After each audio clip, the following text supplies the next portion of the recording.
Well, international cooperation is, of course, one major item of the SICA agenda. Large-scale disasters and tragedies often require a level of cooperation, international cooperation, that goes beyond borders.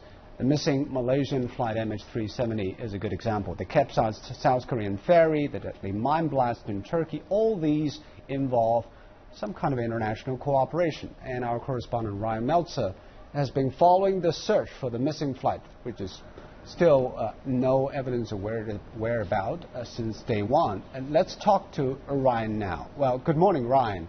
More than 25 countries, many of them Asian countries, have been helping with this search for the Malaysian plane during the last 2.5 months, to no avail until now. Tell us about the scale of international cooperation and why it is that important. Well, in the early days of the search, at least the first couple of weeks, at one point there were, as you say, 26 countries involved in this search, and they stretched basically across the whole of the region, the entire continent of Asia, from Central Asia through South Asia, the Middle East, down through ASEAN and across to East Asia, and of course down to Australia. This was sort of an unprecedented coming together of countries to assist, and many had to set aside sort of regional rivalries and ideological differences to do this. You have countries like, China and Japan, Vietnam and the Philippines, where there's sort of prickly relations at times, in South Asia, India and Pakistan. But, does this signal some kind of a sea change in international relations, a new era of collective action and collaboration? The analysts I spoke to think that would be rather overstating the case. Rather, it was Malaysia itself was in an unusual position of being able to draw on the goodwill of a huge number of countries because of its own international relations stance. I mean, it's a neutral country, it's not allied with China or the US, and yet it enjoys close relations with both. If you take South Asia, it has close ties with India, close trade ties, historic ties. At the same time, as a Muslim country, it's on good terms with Pakistan. It's heavily involved in many international organizations, such as the Organization of Islamic Cooperation, ASEAN and the East Asia Summit, the Commonwealth. So it was able to draw on goodwill in a way that many countries perhaps were not.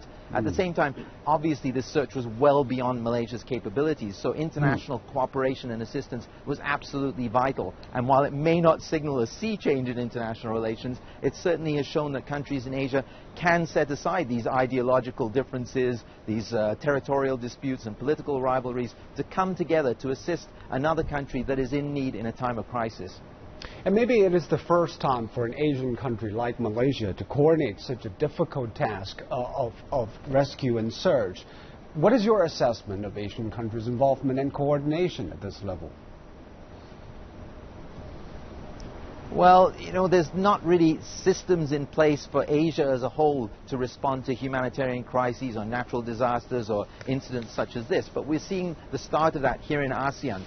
Back in November 2001, after several years in the works, ASEAN established a humanitarian assistance center in Jakarta, and that was designed to react quickly and efficiently and collectively to humanitarian crises such as natural disasters. Now, it was first put to the test 2 years later, late last year, when the Typhoon Haiyan hit the Philippines. Now, before the typhoon hit, this humanitarian assistance center sent teams in on the ground to the areas that were most likely to be hit hardest, and they were able to assess the situation, to relay information back to their center, at the same time to set up emergency communications so they were prepared, and they could relay information back to the ASEAN members so that they were better prepared to respond when the typhoon actually hit, although everyone was unprepared for the scale of the typhoon.